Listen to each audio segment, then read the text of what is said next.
Une grande représentation des femmes au sein de la main-d'œuvre minière reste une préoccupation majeure pour la filiale du géant français Eramet, Grande Côte Opération. Le minier, en pleine expansion au Sénégal, mène depuis des années une politique pour l'emploi des femmes. La chef du département développement ressources humaines revient sur les objectifs de cette politique. Nous avons un objectif d'atteindre 30% de femmes managers d'ici 2026, selon nos objectifs groupe Eramet. Actuellement, nous sommes à 25%. Augmenter le nombre de collaboratrices est bénéfique pour toute entreprise et une société de manière générale. Donc cela permet évidemment d'apporter de la diversité, de la mixité dans les équipes. Donc de ce fait, avoir des hommes et des femmes dans une équipe permet d'avoir des points de vue différents.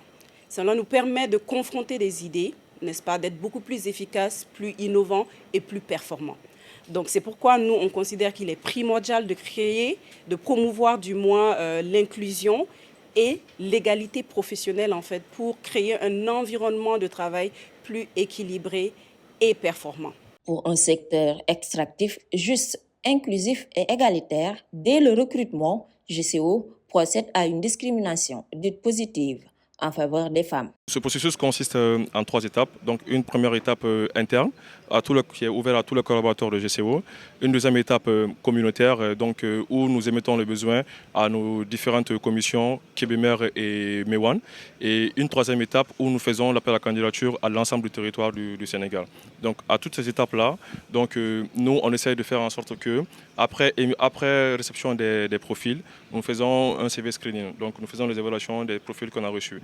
Et puis après nous faisons une shortlist. Donc dans cette shortlist-là, on essaie toujours d'inclure des profils féminins que l'on soumet au manager.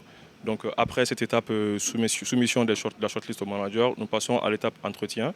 Et à cette étape-là, au niveau du choix du candidat, à compétence égale entre une femme et un homme, donc la priorité est toujours donnée à la femme. En plus d'une politique de promotion des femmes au sein de la société, dans notre accord d'entreprise, on prévoit l'allongement du congé maternité d'1 mois supplémentaire, pris en charge entièrement par la compagnie. Il y a aussi la possibilité pour les femmes enceintes de bénéficier d'un logement sur le camp pendant les 3 premiers mois de la grossesse. Okay?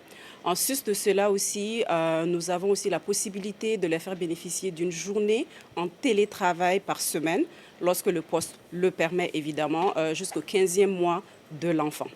Maintenant, en ce qui concerne le processus d'acquisition des talents, lors d'un recrutement par exemple, que ce soit à l'interne ou à l'externe, la priorité est donnée à une femme à compétences égales, je précise. Okay?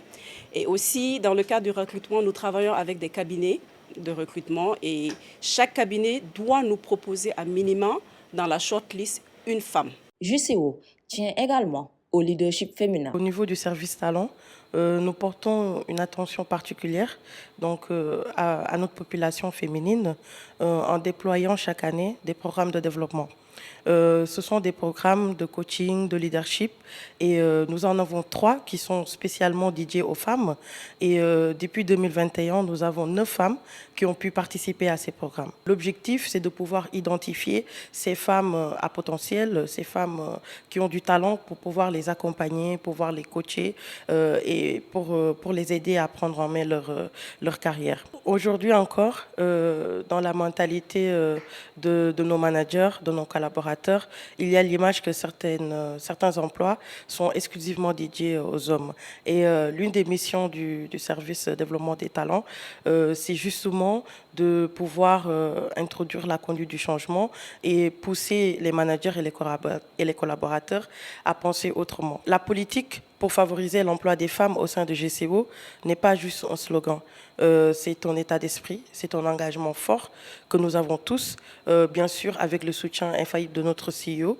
Nous savons que l'objectif est ambitieux, mais nous sommes convaincus de pouvoir y arriver. À la GCO, les femmes se distinguent dans le travail au quotidien. D'ailleurs, elles sont devenues incontournables dans certains départements de la société, comme au laboratoire. Baye Maktardia confie une anecdote. Si l'on combine l'intégralité du labo, nous sommes à un taux de 25% de femmes au sein du labo de GCO.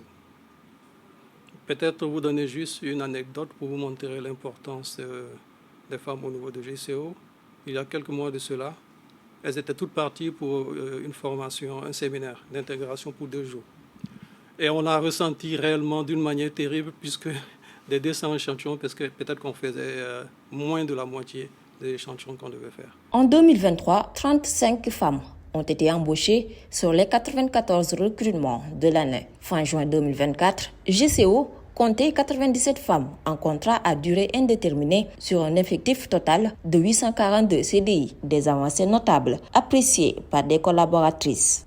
Je le trouve aussi normal du fait qu'il permet à la femme d'avoir plus de confort au sein de l'entreprise. Favoriser cette féminisation des postes permettra d'éradiquer ces stéréotypes-là et pourrait permettre à l'entreprise de recruter les talents sans distinction de genre, ce qui pourra profiter à toutes et à tous, mais plus à l'entreprise. Non seulement GCO reconnaît la valeur de la femme, elle sait que la femme n'est pas seulement faite pour être au foyer et tout ça. Donc au sein de son environnement, nous permet de montrer nos capacités, de montrer nos valeurs et de leur montrer que nous ne sommes pas faites non seulement pour être femmes au foyer, mais aussi pour être parmi les hommes. Selon le rapport de l'Initiative pour la transparence dans les industries extractives au Sénégal, publié en décembre 2023, les femmes occupent moins de 10% des postes du secteur. Une insuffisance que veut corriger la Grande Côte Opération, consciente de la plus-value des femmes. Cela au grand bonheur de la gente féminine du secteur.